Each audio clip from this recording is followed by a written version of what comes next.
Nobody came to my baby shower.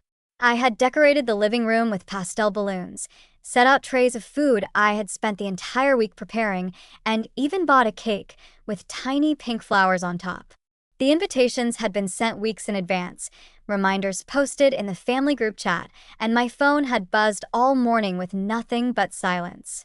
I sat there in my best maternity dress, staring at empty chairs, fighting back tears as the clock ticked on. That night, I realized something brutal. The people I thought I could count on simply didn't care. My name is Emily, and I am 32 years old. I had always dreamed of celebrating my first child surrounded by the warmth of family and friends. Instead, I was left alone with cold food and fading balloons. The betrayal stung deeper than I can put into words. I wanted to understand why my parents, my in-laws, even my closest friends had chosen not to show up. But more than anything, I wanted to prove to myself and to my unborn daughter that we deserved better. That night was the beginning of a painful but powerful transformation. The morning after the baby shower, I woke up to a living room still covered in wilted balloons and untouched plates of food. My heart felt heavier than my body, which was already strained from pregnancy. I decided I couldn't sit in silence. The first person I called was my mother. When she picked up, her tone was flat, almost distracted. "Emily, I was busy yesterday. Things just came up." "Busy?" asked, my voice breaking. "Mom, it was my baby shower. You knew how much this meant to me. Everyone knew. Why didn't you at least call?" She sighed, as if I was exaggerating. "Sweetheart, these things aren't important. Babies don't need parties, they need families who provide. I thought you'd understand." Her words cut deep. I had hoped she'd apologize, maybe explain some emergency, but instead she dismissed the entire event, as if my feelings and my child's celebration were meaningless. I pressed the phone harder against my ear, trying to steady my breathing. "Mom, this wasn't just about a party. It was about support. It was about you showing up for me. And you didn't." For a moment, there was silence. Then she said coldly, "Don't be dramatic, Emily. Focus on the baby, not on yourself." The line went dead, and I sat there shaking, phone still in my hand. In that moment, I realized this wasn't just about one missed event. It was about a lifetime of being pushed aside. And now, even with a child on the way, nothing had changed. After the call with my mother, I felt hollow, but part of me still clung to hope. Maybe my friends had a good reason. Maybe they'd show up at my door today with balloons and apologies, trying to make things right. By noon, the silence was unbearable, so I picked up the phone again, this time dialing my best friend, Jenna. She answered quickly, her voice too cheerful, almost rehearsed. "Emily, how are you feeling?" I swallowed hard. "Not great, Jenna. You didn't come yesterday." "None of you did. What happened?" There was a pause, then a nervous laugh. "Oh, we thought it would be too much pressure. You know, with you being pregnant and all. Besides, some of the girls thought a shower was outdated. We figured you'd understand." Her words made my stomach turn. "Outdated? Jenna, I spent weeks preparing for this. I sat in a decorated room, alone, waiting for my best friends. Do you even realize how cruel that is?" Jenna went quiet. When she finally spoke, her tone was defensive. "You're overreacting. We'll celebrate after the baby is born. It's not a big deal." My hand trembled around the phone. I wanted to scream, to remind her of every time I had shown up for her, from breakups to birthdays to her own bridal shower. But all I could do was whisper, "It was a big deal, Jenna. And you left me alone." She mumbled something about being late for work and hung up before I could say more. As the call ended, I realized something brutal. These women weren't my friends anymore. They had chosen convenience over compassion. And if they couldn't stand by me now, they never would. That evening, Daniel came home from work, his tie loosened and his expression weary. He noticed the leftover decorations still drooping in the living room and frowned. "Emily, what happened here? Why does it look like no one touched the food?" I felt a lump rise in my throat. "Because no one came, Daniel. Not my family, not my friends, not even yours." His eyes widened. Wait, my parents didn't show up either? I shook my head. Not a call, not a message. Nothing. Daniel dropped his briefcase with a heavy thud.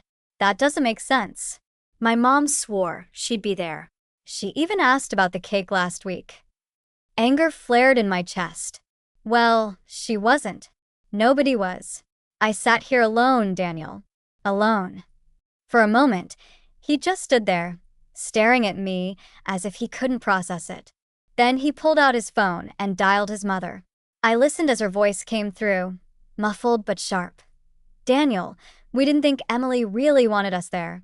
She never seemed excited when we asked questions. We figured she preferred something private. Daniel's face turned red. Private? Mom. She decorated the entire house. She begged everyone to come. Do you have any idea how cruel this was? There was silence on the other end. Finally, his mother muttered, we didn't mean to hurt her, but maybe she's just too sensitive. I felt tears sting my eyes, but Daniel's next words were like steel. No, Mom. She's not too sensitive. She's pregnant, and she deserved your support. You let her down. He ended the call abruptly, his hand shaking as he set the phone down. He turned to me, his voice firm. If they can't respect you now, then they're going to lose us both. 2 days later, just as I was starting to feel a fragile sense of calm, the doorbell rang. Daniel opened it, and there stood his parents, stiff and unsmiling, holding a bag of fruit and a bouquet of lilies. His mother forced a smile. We came to check on Emily. We thought we should smooth things over. I stood in the hallway, arms crossed over my swollen belly. You mean smooth over the fact that you abandoned me on one of the most important days of my life? His father stepped forward, his tone clipped. Emily, you're overreacting. It was just a party. We didn't think it mattered that much. And frankly, if you're going to raise a child, you need to toughen up. My breath caught. I stared at him in disbelief. Toughen up? I'm about to bring your grandchild into this world, and you think I'm weak because I wanted a little love and support. Daniel moved between us, his jaw tight. Stop talking to her like that. If you came here to insult my wife, you can leave. His mother's smile cracked, her voice sharp now. Daniel, she's dividing this family. She makes everything about herself. We raised you better than this. Daniel's fists clenched at his sides. No, Mom. You raised me to value family, but family doesn't abandon you. Family shows up. And when you didn't, Emily saw the truth. I did too. The room went silent. His parents looked stunned, but instead of apologizing, his father scoffed. If you choose her feelings over your family, then don't expect us at the hospital when the baby comes. The words hit me like a slap, but Daniel didn't hesitate. Then stay away, because the family I need is standing right here beside me. After Daniel's parents stormed out, slamming the door behind them, the house felt unbearably quiet. I sank into the couch, my hands cradling my belly, feeling the tiny movements of the baby inside me. For the first time, I admitted the truth out loud. I can't count on them. Any of them. Daniel sat beside me, his hand warm over mine. Then maybe it's time we stop expecting anything from them. His words were painful, but freeing. I thought back to every unanswered message, every broken promise, every time my own family minimized my feelings. I had begged for their approval for so long that I had forgotten I didn't need it to become the mother I wanted to be. The next day, instead of scrolling through the family group chat, I opened a local community forum online. There were posts from women offering gently used baby clothes, advice on hospitals, and even invitations to new mom groups. I hesitated, but finally typed out a short message. I'm due in 6 weeks, and I feel very alone. Is there anyone out there who'd like to connect? Within an hour, replies flooded in. Strangers, women I had never met, welcomed me with warmth my own family hadn't shown. One woman, Sarah, even wrote, "You don't need blood to be family. Let's grab coffee this week. You're not alone." Reading those words, I felt something inside me lift. For the first time since that empty baby shower, I didn't feel abandoned. I felt chosen. A few days later, I found myself nervously walking into a cozy cafe downtown, my heart racing faster than it had in months. I scanned the tables until I saw a woman waving. Sarah, the one who had answered my message with such warmth. She wasn't alone. Two other women sat with her, smiling as if they had known me forever. Emily, we're so glad you came, Sarah said, pulling me into a hug that felt shockingly genuine. For the first few minutes, I felt awkward, my hands fidgeting with the edge of my sweater. But soon the conversation flowed. They asked about my due date, my cravings, even the name Daniel and I had chosen for our daughter. When I admitted through tears that nobody had shown up to my baby shower, their faces fell in disbelief. "That's awful," one of them whispered. "But you're not alone now. We've all been through disappointments, and we take care of each other here." Something inside me cracked open. I laughed, I cried, and for the first time in weeks, I felt lighter. These women weren't judging me. They weren't dismissing my pain. They were listening. As I left the cafe that day with a small bag of baby clothes Sarah insisted I take, I realized something profound. Sometimes family isn't the one you're born into. It's the one you build when life shows you who really stands by you. The weeks passed quickly, and soon I was counting the days until my due date. My belly felt heavy, my ankles were swollen, and the nights grew restless, but my heart was calmer than it had been in months. Every evening, Sarah and the other women checked in with me, dropping by with homemade meals or sending reassuring messages. Meanwhile, my own family's silence was deafening. Not a call from my mother. Not a word from Daniel's parents. Even the group chat had gone quiet, as though I had been erased. I told myself I shouldn't care anymore, but there were moments when the ache returned, like when I folded tiny onesies and imagined how different it would feel if my own mother had been there to share it. One Saturday afternoon, the doorbell rang. I opened it to find Sarah holding a brightly wrapped box. "We thought you deserved the baby shower you never had," she said with a grin. Behind her, two more women carried bags of gifts and trays of food. Within an hour, my living room was filled with laughter, pastel decorations, and the kind of joy I had once begged my family for. We played silly games, shared stories about sleepless nights and newborn chaos, and they toasted to my baby's arrival with sparkling juice.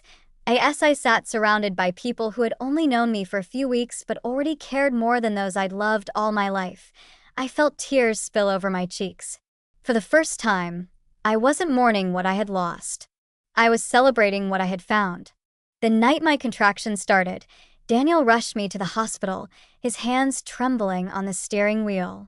Between the pain and the fear, all I could think was that soon I would meet the tiny life that had carried me through so much loneliness. As I was being admitted, I saw Sarah and two of the women from our new group waiting in the lobby. "We're here for you," Sarah said firmly. "No matter how long this takes, you won't go through it alone." Hours passed in waves of pain and exhaustion. Daniel was at my side, holding my hand through every contraction, while Sarah and the others rotated bringing us snacks, water, and words of encouragement. Their presence steadied me more than I could have imagined. Then, just before dawn, as the nurse checked on me, I heard hurried footsteps in the hallway. My mother, Daniel's parents. They had finally come, faces pale, eyes darting nervously, as if they suddenly realized what they had been missing. My mother stepped toward me, her voice unsteady. "Emily, we're here now. We want to see the baby." Tears pricked my eyes, but not from relief. I thought of the empty baby shower, the cruel words, the silence that had cut deeper than any fight.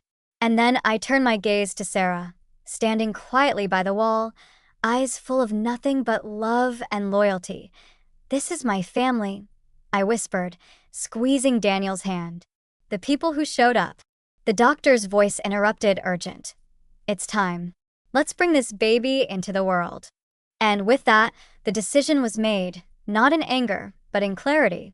My child would be born into love, not neglect. The moment I heard my daughter's first cry, every ounce of pain dissolved into joy. Daniel kissed my forehead with tears streaming down his face, and when the nurse placed her in my arms, I felt something I had been searching for all along: belonging. She was tiny, fragile, perfect, and she was mine. Sarah and the women who had stayed through the night cheered softly from the corner of the room, their eyes glowing with pride as if this child was theirs too. I looked at them and then at Daniel, realizing that I had built something stronger than the family I was born into. I had built one that chose me. Later, as I rested with my baby against my chest, I thought of the people who hadn't shown up, the ones who had let silence speak louder than love. And for the first time, I didn't feel bitterness. I felt free. They had taught me the hardest lesson, but also the most important one, that family isn't defined by blood, it's defined by loyalty, respect, and love. If there's one thing I want anyone listening to remember, it's this: you deserve to be surrounded by people who show up for you. If your so-called family makes you feel invisible, you have every right to create your own circle of love. I did, and it saved me. And to those of you who stayed with me through my story until the very end, thank you. Truly. Sharing this part of my life has been both painful and healing. If my journey resonated with you, I'd be grateful if you subscribed and left a like. It helps me keep telling stories like this, and maybe, just maybe, it reminds someone out there that they are not alone.